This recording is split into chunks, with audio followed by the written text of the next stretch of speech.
de quoi est-ce qu'on a besoin pour déclarer une naissance? Quels sont les documents qu'il faut fournir soit à la mairie ou à la sous-préfecture pour faire une déclaration en bonne et due forme?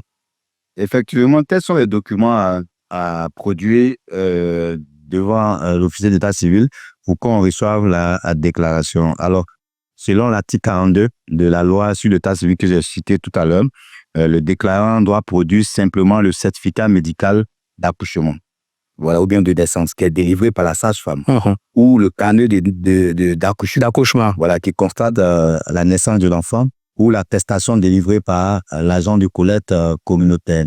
C'est-à-dire, aujourd'hui, il y a des nouvelles dispositions dans la loi sur l'état civil. On a des agents de collecte sanitaire à l'hôpital et on a des agents de collecte communautaire dans les villages. Donc, chaque centre d'état civil doit véritablement créer ces centres de collecte-là pour capter toutes les naissances dans nos villages, même les plus lointains. Alors, pour déclarer un enfant aujourd'hui, je pourrais vous confirmer, M. Gamako, que le seul document essentiel à produire devant l'officier d'état civil reste le certificat médical de naissance. C'est-à-dire le document qui est délivré dans une clinique par la sage-femme qui a constaté la naissance dans un centre de santé. C'est ce document uniquement, s'il n'existe pas et qu'il y a un carnet qui constate l'accouchement ou la naissance de cet enfant, c'est ce document uniquement que le parent qui a été commis pour déclarer la naissance se rend dans un centre d'état civil.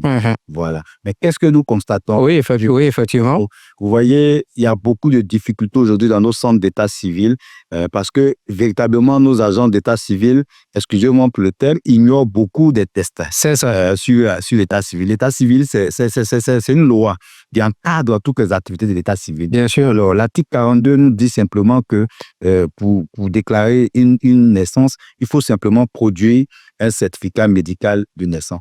Mais vous voyez, dans les centres d'état civil, on constate parfois que des agents exigent même des parents des pièces d'identité ou soit des documents pour ça. Ce n'est pas légal. Voilà. D'accord. Je veux dire que ce n'est pas une obligation. Effectivement, oui. Chose qui n'a pas été dans une loi, oui.